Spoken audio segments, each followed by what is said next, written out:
Namaku Taufik.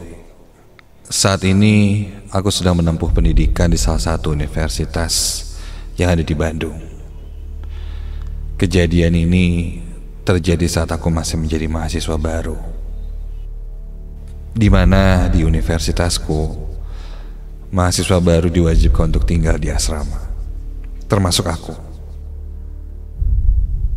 Saat itu aku memilih kuliah di sini karena aku memang ingin kuliah di Bandung.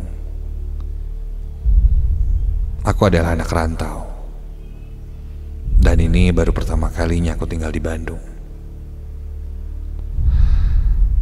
Asrama di universitasku ini konon sudah terkenal dengan cerita-cerita mistisnya. Aku sempat mendengar cerita-cerita seram tentang asramaku itu.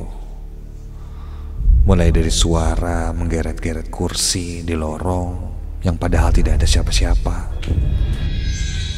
lantai atas yang berisik padahal semua orang sudah tertidur,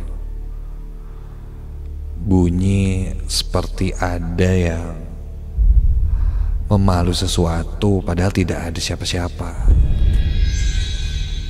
Namun semua itu rasanya sudah menjadi hal yang umum bagi para penghuni asrama. Aku pun pada akhirnya menjadi terbiasa dengan suara-suara itu. Tapi tidak dengan yang satu ini. Satu kejadian yang masih sangat membekas di ingatanku.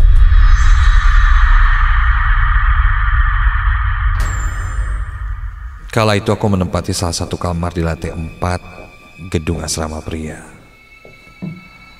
Di dalam kamar terdapat 2 ranjang susun untuk 4 orang, 4 meja belajar, dan 4 lemari pakaian. Ada kamar mandi dan cermin yang tepat berada di depan pintu kamar mandi. Kamar yang cukup nyaman untuk sebuah ukuran asrama. Di kamar itu aku menempati kasur bawah yang posisinya bersebelahan dengan tembok kamar mandi, dan aku juga dapat melihat ke dalam kamar mandi dari kasurku lewat pantulan cermin yang terdapat di depan kamar mandi itu. Kamar mandi antar kamar juga bersebelahan, jadi aku bisa mendengar jika ada anak kamar sebelah yang sedang mandi.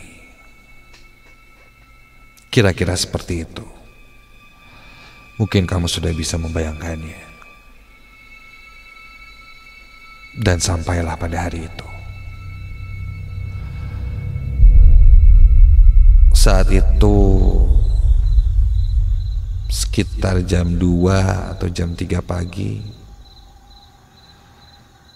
Aku ingat sekali, kamar mandi di kamar sebelah berisik sekali. Seperti ada orang yang sedang mandi di dalamnya. Mandi yang menggunakan gayung, bukan shower. Jadi suara airnya terdengar sangat jelas ke kamarku.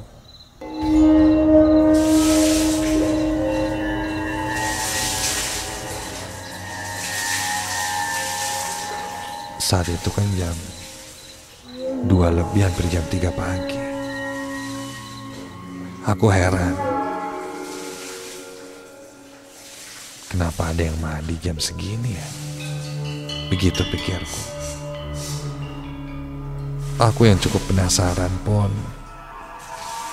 masuk ke kamar mandi yang ada di kamarku.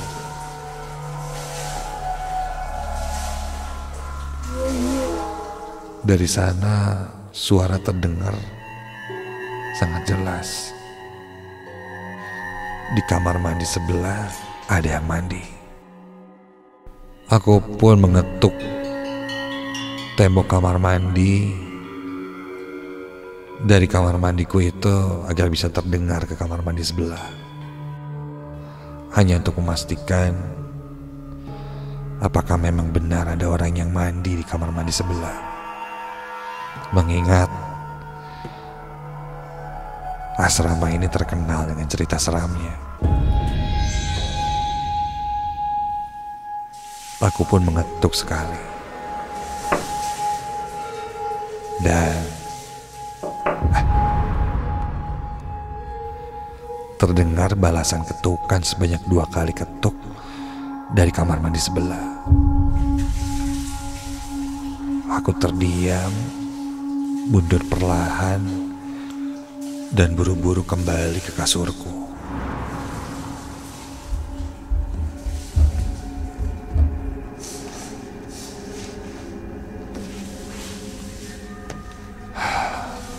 Saat di kasur, entah kenapa perasaanku mulai tidak enak setelah mendengar ketukan dari balik dinding kamar mandi. Dan seketika itu juga suara orang mandinya pun hilang. Aku coba meyakinkan diriku bahwa itu adalah orang.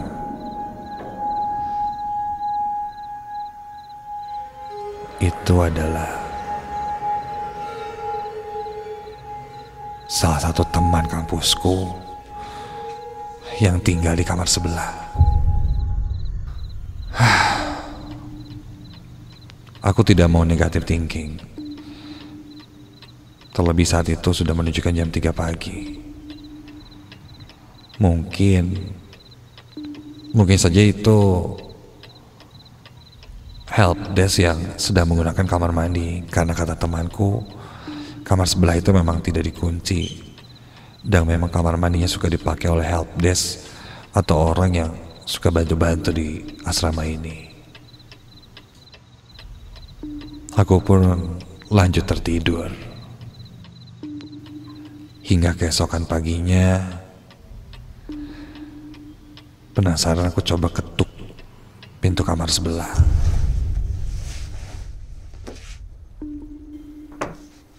Tapi tidak ada yang menyaut. Lalu aku coba membuka pintu kamar itu. Dan benar saja apa yang temanku bilang, bahwa pintu kamar itu tidak terkunci. Dengan keadaan kamar yang tidak terkunci itu membuatku semakin mantap berpikir bahwa helpdesk lah yang semalam menggunakan kamar mandi. Karena setelah kutanyakan pada teman-temanku, kamar yang berada di sebelahku itu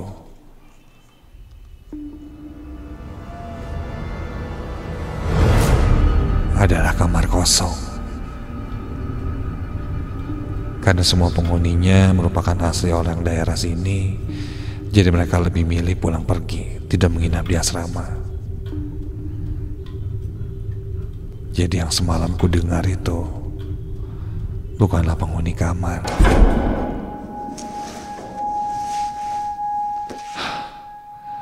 Semoga saja itu memang helpdesk yang sering bantu-bantu di asrama, yang sedang membersihkan kamar mandi mungkin. Entahlah. Aku tidak mau pusing memikirkannya. Hingga malam pun tiba. Sampai di asrama, aku dapat kabar ketiga teman sekamarku katanya akan menginap di kosan temannya.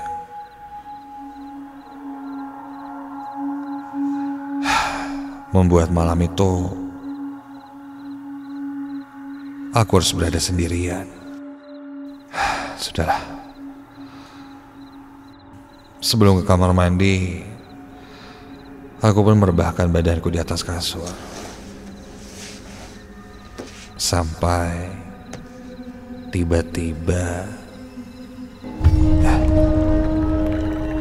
aku mendengar suara keran air di kamar mandiku itu menyala. Walaupun tidak besar, tapi suaranya cukup terdengar olehku. Ini air kok nyala sendiri ya?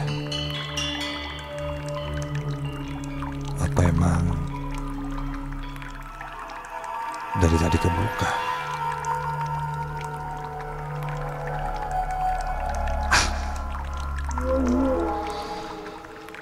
Aku pun berjalan ke kamar mandi.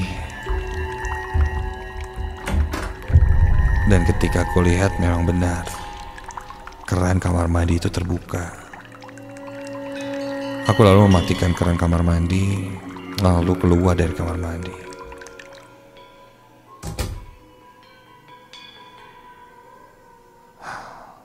Ketika suara keran kamar mandi itu mati, seketika suasana kamar asramaku itu entah kenapa mendadak menjadi sangat hening, sepi, sangat sepi.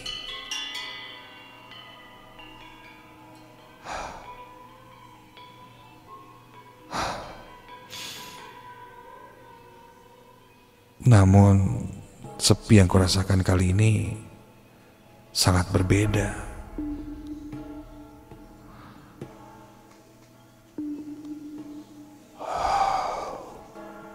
Aku pun beranjak ke atas kasur.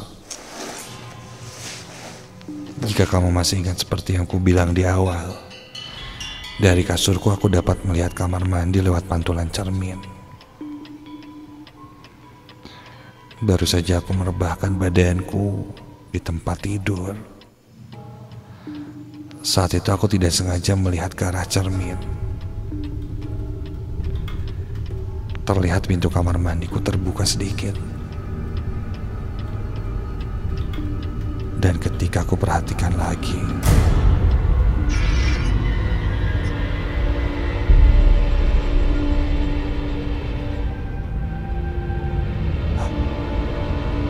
di dalam kamar mandi yang seharusnya kosong itu,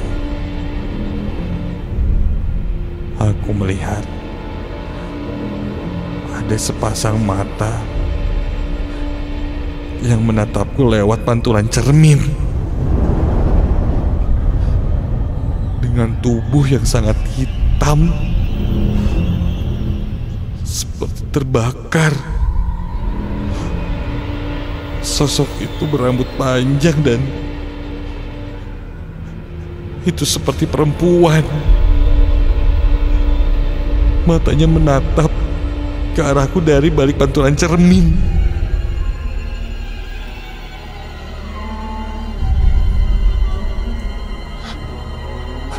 Buru-buru aku menutup selimut.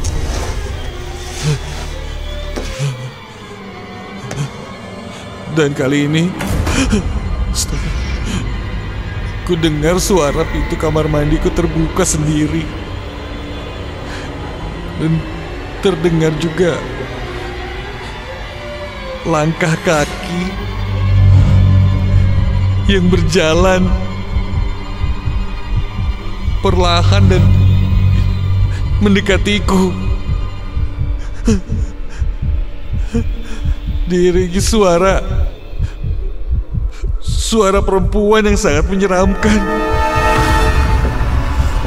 Entah seperti bergumam mengucapkan sesuatu, tapi aku tidak mengerti.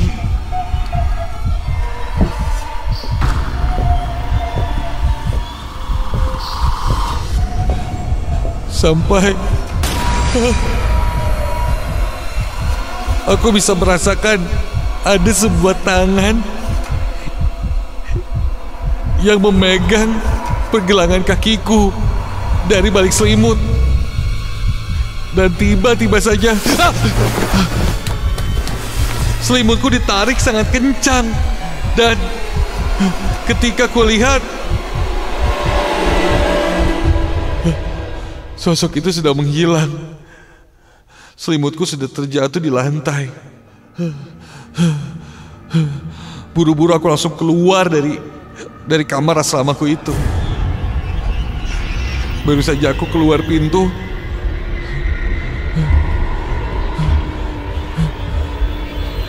tiba-tiba saja dari kamar sebelahku keluar seorang perempuan. Iya, dari pintu kamar sebelah keluar mahasiswa perempuan yang kaget melihatku terburu-buru.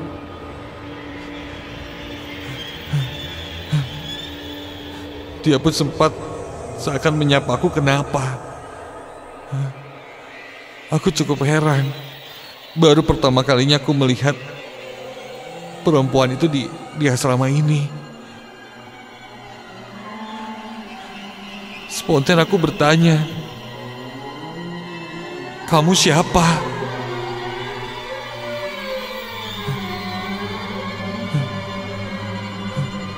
Perempuan itu menatapku keheranan.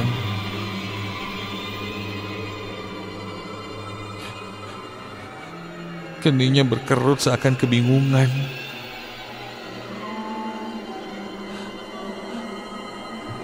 Dia memiringkan kepalanya sambil terus menatapku.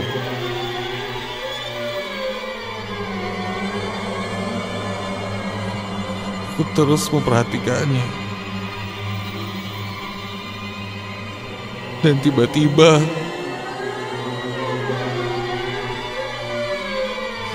sosok perempuan itu berteriak sekencang-kencangnya.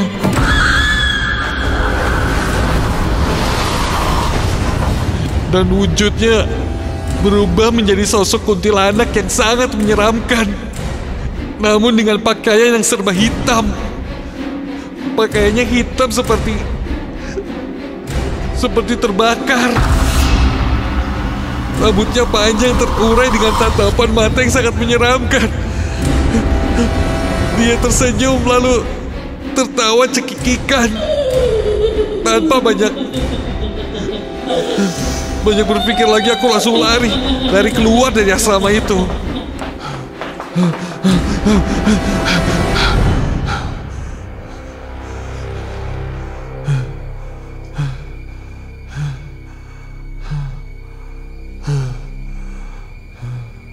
Sampai di luar asrama, aku bertemu helpdesk pembantu asrama yang coba menenangkanku. Aku coba ceritakan apa yang tadi ku alami. Helpdesk hanya tersenyum dan berkata, kejadian itu mungkin sudah biasa terjadi. Dan itu mungkin hanya sosok perempuan yang kenalan denganku. Apa mungkin penghuni asrama ini, atau mungkin sosok dari luar yang sedang mampir. Entahlah. Yang jelas,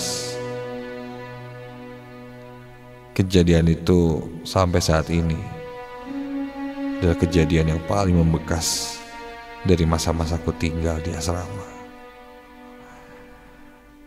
Dan aku selalu ketakutan jika saja aku terbangun secara tiba-tiba di jam 3 pagi. Karena di saat itulah sosok itu sering muncul.